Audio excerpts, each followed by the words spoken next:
Well, welcome back, ladies and gentlemen, to Curtis Motorcycles channel, creating future-proof electric motorcycles that are world-class. To discuss the market capabilities, joining us, Matt, the Chief Executive Officer. First and foremost, welcome, sir. Thank you for having me. And always a pleasure to get you on. This is such a fascinating topic in the EV revolution. And this time around, I wouldn't mind kind of just discussing how you see Curtis Motorcycles value against similar businesses in the industry. It was a topic we had off the live feed, and I wouldn't mind kind of bringing that to the forefront. So give us a little idea of the market values and what you see with the market cap of Curtis. Well, this is where I think the real opportunity lives for potential investors in Curtis, because we are operating with a valuation that is way lower, 25 to 100 times lower than other competing brands in our space. And I believe in our team, our small team, we're a smaller team, but our team believes, based upon a lot of experience, that we have by far the most defensible business model to safely and sustainably enter this high growth market. And I also see, I have to say, and I hope that we don't actually have any competition with the other companies that I'm going to discuss with you. So they're in a different space of the market. So I hope everybody wins, and I believe everything we do at Curtis will be accretive for the other brands. We are the brand that's going to drive home the fact that electric technology in a motorcycle is a better motorcycle technology than ICE. We are the company that's going to prove that, and that will inure to the benefit of everyone in the battery electric motorcycle space. So it's all good. The fact is, though, that, as I was about to allude to, in my experience, I do see a lot of the companies following a business model that I myself followed in the mid-90s.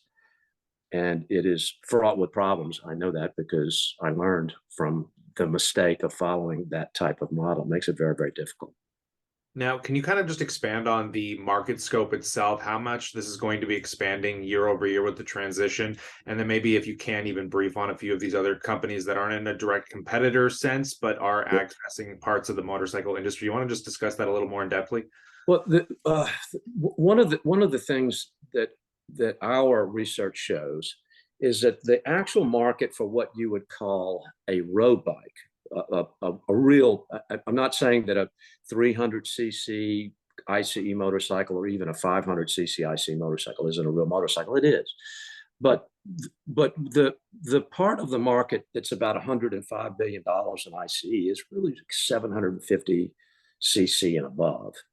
And that's the space that our company is entering in the battery electric motorcycle marketplace. And that's the space where the other companies that we're going to talk about that have these far higher valuations, these other startups, are also competing for business. Not with us, because we're in this very high part of the market, but they're all in that premium space. And as we've talked about before, in the luxury space. And what our research shows is that the market is, I think a high estimate would be $250 million. So it's a tiny market. It's a micro market. Yeah. And you can find higher numbers. You can go out and look at studies, but when you see these, these $6, $8, $10 billion markets, what they're doing is they're lumping in certain two-wheel motoring devices that are really more like a maybe slightly above a bicycle, something that has 15 horsepower, something of that nature, not actually a road bike. So the beautiful thing is that our company will come out in 2024, we'll do about $7.5 million worth of sales. That's what we're on track to do. We'll make money at that. That's about 3% of the market. So then all we have to do is ride that 3% wave. We just have to put our flag in the ground and just do the 3% thing. This for us is like 60 bikes. This is very manageable for our team. I've got the people to do it right. And now I've got the parts in the shop already. These other companies, to hit their bogey, they have to do things like in projections of like in 2026, we'll do 100,000 motorcycles. I mean, maybe. But I mean, I don't want to be responsible to investors to make 100,000 motorcycles in 2026. We'll make 100,000 motorcycles in 2050, maybe. I don't know. But and again, what I alluded to earlier, I'm very experienced. I've been an OEM CEO in the motorcycle business for 32 years. It's exactly what I did when I got started. I wanted to grow really fast, and everything was about that quick growth and adding people. And I spent a whole lot of money, and it was very difficult to actually operate with thrift and efficiency, even though I love lean management. But if you get out there too fast, in a way, raise too much money, we raise quite a bit of money, then more than we have this time, because we don't want to raise too much, we raise just the right amount. And what we ran into is, I think, what could happen, and I hope it doesn't, for these other companies, and that is the quality of the experience and the quality of the motorcycle that you create. Again, we're going to start, as I alluded to in the last conversation, one bike a week in October.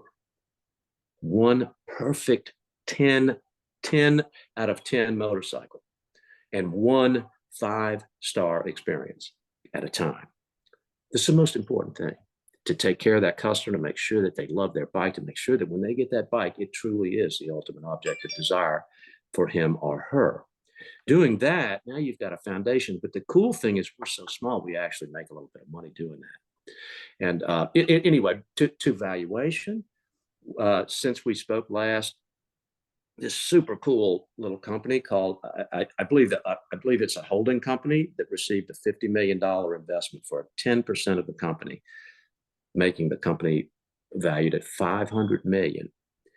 And it's a little company called Stark Future. They haven't delivered a motorcycle yet. They have a really nice looking little dirt bike. I hope they do great. What I love about it is, if our valuation is 16 million or something like that, and their valuation is 500 million, I think that would be like if my neighbor sold his house for 10 times more than my house is worth. But in this case, what is it, 100 times more? So I don't know if it's 33 times more, it would be great. And of course, our friends at Harley, they went public this year for 1.8 billion, with a company called Livewire, which is the other American brand that's exclusively building electric motorcycles. I feel like you're kind of procuring your past experience into this company in a way that's going to be hopefully very fruitful for the investors that are looking to take on kind of a low risk way into growth. I just love the idea of just kind of starting a slow ramp up, and then obviously as you build out the supply chains and just kind of solidify the company's idea of making this incredible experience, that you're just going to continue to make it bigger and bigger and bigger, rather than just promising I'm going to make 100,000 or 500,000 bikes with no full supply chain or production built out prior. I think this is a really fascinating conversation. I'm going to pass off to the viewers. We'd love to know what you guys think about this in that comment section below. Consider subscribing, because as news hits the wire, of course, we're going to update you here. But on that note, as always, we'll catch you in the next one.